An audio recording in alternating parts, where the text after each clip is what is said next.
Ajoy, thanks so much. My name is Pierre Goldie, and I'm the co-founder of Fiskal, and I'm here with a very special guest, Ajoy Krishnamoorthy. There you go, Krishnamurthy. There we go, close enough. And I don't typically introduce people as special, but I feel like the fact that we're in New York today, it's the Cin7 Roadshow, I felt there's a bit of a specialness on it. So thanks so much for taking some time. I know you're a busy man. And before we get into your background, just tell me about these roadshows. Like, what are the objectives of it? And tell me about how the Australian went and maybe the one in the UK. Absolutely. Well, first of all, thanks, Pierre. Thanks for having me, and thanks for listening. Great to be here. The roadshows are I think it's the first time we're doing something like this at Cin7. It's an opportunity for us to connect with our customers and partners and future customers in respective markets. So like you said, we have done a couple already. We did one in Australia, in Gold Coast. Amazing event, great energy. And then last week we did one in London. And then we are wrapping up the roadshow today here in New York City. The goal of this is to essentially share our vision for where we are taking Cin7 as a company, Cin7 as a product, and then bring that energy to the local market, connect with customers, partners, help them understand what the future is, if you will. Nice. Very cool. And a bit of background about yourself? Sure. If you don't mind. Oh, happy to. So I've been at Cin7 for a little over 2 years. The first year I was running the product organization, and then about a year and a half ago, I took over as CEO of Cin7. Prior to that, I spent 8 years at Acumatica, one of the cloud ERP software company. Really had a good journey there, building a lot of things from the ground up. And prior to that, I spent about 10 years at Microsoft working on everything from Visual Studio to the Microsoft Windows and OEM division. Okay. And at Acumatica, what was your role? So it changed over the years. We started very early in the time frame for Acumatica. When I left, I was the head of the products, executive vice president of products, looking at the strategy, the roadmap, all that good stuff across all of our industry editions. And I was also the chief strategy officer responsible for strategic partnerships, M&A, and that type of stuff. Okay, interesting. And then the journey towards Cin7, how did that play off? Yeah, it came through common connections, like anything in life, networking, right? Mm-hmm. I had somebody connect me with someone at Rubicon, which is our private equity owners, and Cin7. Had a really good conversation, understood what they are trying to accomplish. And I felt like it's an opportunity for me to get to learn more about the small, medium business, SMB, and somewhere I can contribute right off the bat while also offering, learning something from being in this market. And Cin7 as a product, tremendous traction at that point in time when I joined, and I felt like there's so much more opportunity in taking this product into the market, supporting a lot of the merchants that we work with day in and day out, and with partners like you. Interesting. Yeah, very interesting. And in terms of your role as CEO, I'm sure no day looks the same, but if you can paint a picture of a typical day, how would you do that? Yeah, I mean, it's a lot of time spent with people. There's not like you said, it's not a typical day. I don't think it's CEO. I think in this day and age, I think a lot of the roles, there is not a lot of typical days, if you will. For me, it's conversations and obviously meetings with my leadership team, employees in the organization. I spend a lot of time with our team, very hands-on, really try to understand where the challenges are, where the opportunities are, helping invest in our people. That's a big part of what I spend a lot of my time. There's not a week goes by without me spending time with our customers. My personal goal is to at least meet with one customer a week on an average, some not escalations, but proactive reach out and engagement. And you learn a lot. And the fortunate thing with a brand like Cin7 is the product we have. It's like we have amazing merchants, and many of them, it just reminds me of the same tech startup vibe, with these founders. A lot of passion in the product that they are building, whether it's in consumer goods, whether it's fashion and apparel or cosmetics or food and beverage or whatever. So much more than just the economics of the product. There's connection to the community, the people, etc. And that's what excites me. So that's where I spend a lot of my time as well. Very cool. I believe you guys have private equity investment. So in terms of, do you have a vision set is there a lot of, you obviously get along with the board, I'm assuming. Like, tell me about the dynamics in that regard, because did you join before they invested or after? After. So Okay. Rubicon bought a Mhm. few assets together Mhm. in 2019, and 2019 they bought the original Cin7, and then 2020, year and a half, they brought a couple of other assets and combined them together. I joined in December of 2022, so it was after a great relationship. I always tell people, like, having that honest conversation and dialogue with the board is super important. That's what we have. Like, I always tell our people, like our leadership team, when we are preparing for those board meetings, we don't have two versions. There's only one version. Right. That's what we're presenting to the board. And, we're pretty fortunate to have a really good board that understands the business and super pragmatic with what we want to do with the business. Got you. And in terms of that vision that you set from the start, what is that one thing that you felt you wanted to, not essentially set straight, but you wanted to get right from the start? Yeah, I think as a company, the thing that we started on the journey, and hopefully partners like you, Pierre, see this as well, is that we have absolutely spent a lot of time over the last year and a half in driving this, what we call performance culture. Results matter in the company, and we all should be feeling really accountable for what we do every single day. And I remember in one of my first global all-hands, I closed the session with this copy from Nike that talks about there's no finish line, which is essentially their way of saying, you're not running a race in the life. You're just, you are your own competitor. So the ad copy finishes by saying, it's easy to beat the competition, hard to beat yourself. Are you willing to set your PR every single day? So the challenge that I put out to our employees and also to myself is that, are we willing to get up every day and do what we did yesterday better today? And if we add that attitude and continue to work on, we will see results. So we did that. We looked at a bunch of different areas. One of the areas I'm very proud of the progress we've made is around support. Right? There were cases where a couple of years back we weren't in a really good place, and I honestly feel like we have made a lot of really good transition there. And then same thing goes in the product quality, the way we think about the product surface area from a vision standpoint. But it all comes down to setting up that right culture within the company around focusing on results and outcomes. And you see that coming through across product, across marketing, across support, services, etc. It's not to say mission accomplished, but really have a good appreciation for what the team has done and the progress we have made. And it's a journey. Nice. Very cool. This is maybe a bit of a difficult question, but what is the most difficult thing or worst thing about being the CEO of Cin7?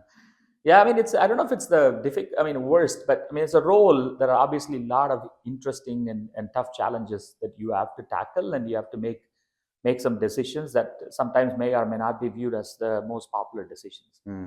It's always tricky, but the way I approach all of those is being super transparent.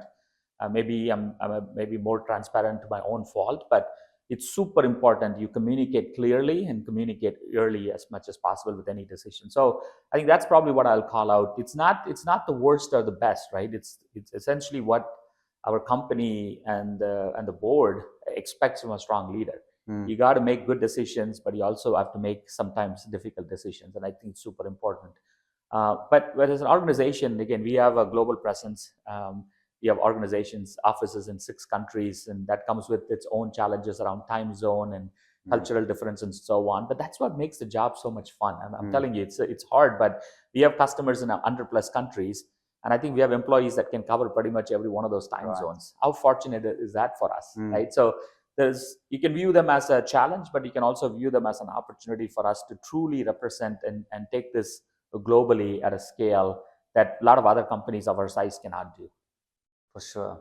I think you guys did a good job, especially growing into North America. I know that's a difficult task, but you guys making good strides at the moment. In terms of more tangible goals for the as we approach the end of H1, right, and H2 approaching, what is that specific things that you guys speak about in achieving in 2025, and then also in 2026 and into the future? Yeah. And I'm also interested to understand, and maybe I'm asking too many questions now, but in terms of the larger IMS landscape, like, I'd be curious to understand like where you see yourself fitting and grow towards. Yeah, no, we set a vision. You're part of this because we disclosed some of this last year. when you look at our product itself, yes, we are inventory management, but we took a much broader look at what we can offer to our customers. That's based on conversations and feedback from customers and partners alike. It's broadening the scope beyond. We call it this intelligent commerce platform, right? I always talk about this. The transition that's happened over the last couple of decades from analog commerce to digital commerce to intelligent commerce. There is so much noise about AI. Everybody talks about AI, and it's to some extent it's pretty concerning because it's like snake oil. But how do we separate the signal from the noise and look at what we can adopt to fundamentally change how business processes work within applications like Cin7? So we've started on this journey early on, and we've looked at essentially areas where we need to go invest in. And that's probably something that you wouldn't typically expect from an inventory management system. Things like Cin7 Money, for example, where we have now capital, where we have Cin7 Pay, and then investment in Foresight AI, which is an acquisition that we did last year of a company called Inventoro, now embedded into Cin7. First time we're doing it. Like, this is democratizing some of those advanced forecasting capability into a system built for SMBs without the complexity of you having to have a technical talent or a data engineer to be able to do it. Just out of the box, it provides you with an amazing forecasting. So that's kind of the product vision that we are leading with. As an organization, again, we have growth aspirations. We have 8,500 customers right now. They collectively did about $35 billion in GMV last year. So really sizable impact that our merchants are driving into the market. What we're expecting, we're on a really solid track here in the first half of the year. Our focus is to continue to grow in the second half of the year going into 2026. And the growth is going to come from new brands joining us. We had like 1,500 customers last 12 months. So we'll continue to add new brands into the equation. And then we are bringing out new capabilities in the product: intelligent document recognition, Foresight AI, Cin7 Pay, trying to get our customers to consume more of those capabilities so they can actually do things faster and better and more efficient. So that's where the growth is going to come from. Right. Quick one, if you can't disclose this, that I obviously understand that. Of that 8,500 logos, how many of them are North America based? Yeah, so the split, like I said, we've focused our energy and growth across the globe. We had the North American business is obviously growing faster than the rest of the world because of the focus we have put in terms of the team, the product capabilities, and so on. Rough split, I would say about 40% of our customers are in North America. Okay. And in terms of the positioning and I guess the verbiage or terminology that you are trying to help customers perceive your product as, would you call it IMS, ERP, cloud-based? Like, help me understand, like, what is it the IMS that you're going for, that you want to essentially? No, I mean, it's a debate. I mean, I've had a lot of people have very religious debate around what's an ERP and so on. So if you think about Cin7 as a platform, we are an ERP, but a lot of people think like, ERP means you have to have accounting, right? General ledger. We don't, and that's by design. We have no intention of bringing GL into the product. We offer it through strategic partnerships and native first-class integration with the likes of QuickBooks and Xero. And we have seen other partners and customers build integrations of Cin7, using Cin7 as their operations platform, but use products like NetSuite, SAP, Sage, Intacct, and others, and Workday, for example, recently as their accounting platform. So that's a trend that we have seen recently. For me, the whole debate about whether it's ERP or not, I know people have said that ERP light in the past. I think it's it's ERP right. It's what you need as a business. A lot of the ERP platforms out there, it's almost like it's overwhelming for a business that typically we go after. And ERP right essentially means that you can consume what you need, but you're not restricted in terms of where you can grow. A lot of our brands, we talk about this omni-channel. Many times our brands come on board to Cin7 when they open up the second channel. It's easy to manage one channel in a spreadsheet, hodgepodge solutions, but then when they open up a second channel, Cin7 becomes their first, a platform. And they don't have to stick there. Like, as they decide where they want to go, maybe they're a B2C, they want to try to get to B2B, they're online only, they want to get to retail stores. They want to do POS, they want to do whatever, right? They want to have a warehouse management with purchasing, receiving, pick, pack, and ship all done within Cin7. That's what the platform offers. You can grow as you grow without having to think about what's the new platform that I need to now switch to. So that's what I think it's ERP right. Right. Than I like that. IMS.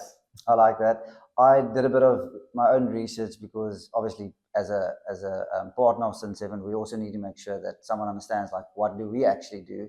And it was interesting when I researched the terminology of ERP. It's not a really attractive term that customers like enjoy seeing, because they think about like big scary bills, right? That's complicated, 80% failures. There's so much going on in that space. So anyway, I think I've got about 2 more questions to go.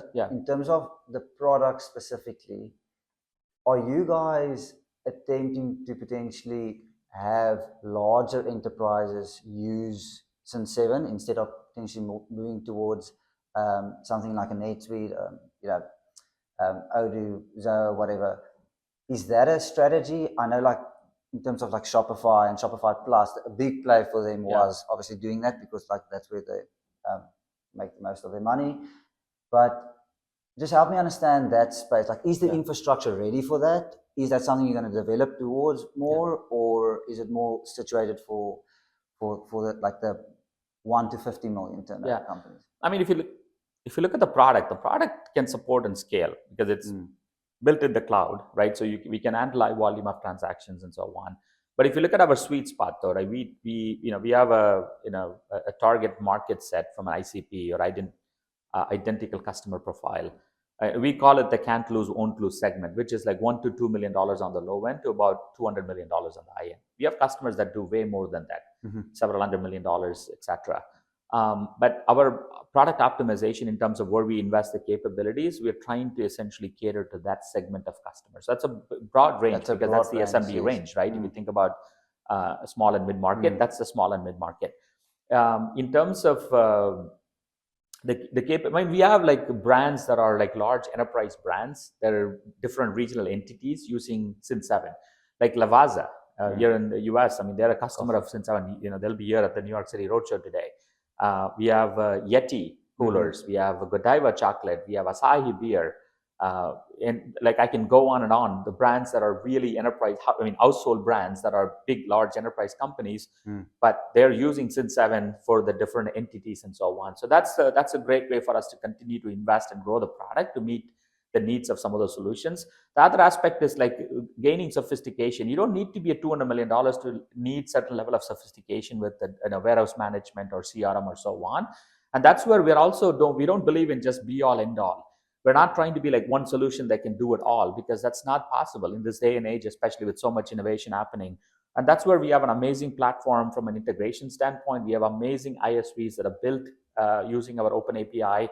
We built a lot of integrations ourselves. That's like top class. We deal with them as product capabilities. So produce them with high level of quality and continue to improve them day in and day out. So that's our promise. Like not only we add capabilities to the product, we also focus on building that ecosystem that can give you more value. Okay. Yeah, makes a lot of sense. And then you spoke about innovation and obviously your background as being a product guy. Help me understand this, not being a product guy, right? How difficult is it to build something like Cin7? I mean, it was founded in 2012, and there's a lot of innovation happening around the ERP space. Obviously with the advancements, just in general, making it easier, I suppose, to get these things off the ground. But let's not focus on the pop-ups, right? The new guys on the blocks. But I'm curious to understand how difficult is it? Yeah. No, I mean, again, there are obviously a lot of advancements from how you code with the AI, right? So a lot of the fundamental stuff you can actually build. The moat for us, if you think about it that way, it's not just what we offer in our inventory management. Yes, it's super important that we do this pretty well. The moat is like the combination of things. One, it's the ecosystem that we have, the integrations that we have built with systems like Shopify, Amazon, Xero, QuickBooks. Try doing that. That's where things get really, really tricky. And we have 700 plus integrations. And obviously ecosystem partners building. So that overall platform value and the capability that we offer, that's not something you go build overnight. It takes time to, and again, especially the surface area that I talked about. It's inventory management, it's order management, it's warehouse management, B2B, POS, pay, right? If you take all of that, That's not something that you build overnight. A lot of pop-ups can try to do one or two things, and they continue to evolve. And that's where we think we have an advantage that we offer to a lot of our brands, to say you can come in and take advantage, and we're not standing still either. We're constantly investing. We put out this concept, or at least from an AI perspective, our commitment to our customers and to employees was, we will not put AI in our marketing before we put AI in our product. And we called it AI with purpose, because there's so many noise. Like everybody, talks about this. So that's where we were being very disciplined in bringing specific use cases. Either we replace them or eliminate them if it's a bad workflow, or improve them using AI. Like intelligent document recognition is a classic example of that. A lot of our customers literally bring purchase receipts as a document and manually key it into the system. Now you can literally drag and drop into Cin7 using a Microsoft AI tool. We can read the document and bring that content into Cin7 faster. So it's stuff like that that we are constantly working on. Nice. I like that. That's a power answer to end this off. It's not about the product alone, but about the ability for the other tools to integrate into it. Exactly. And that does not come overnight. So on that note, Ajoy, thank you so much. This has been great. Appreciate your time. Excited for this afternoon, and we'll do this again in August in Denver at the summit. That's right. Well, if you're listening to this and want to learn more about our future vision with AI and whatnot, come join us in late August. It's the Cin7 Summit. Look us up, and can't wait to see you there, Pierre. Excited. Thank you.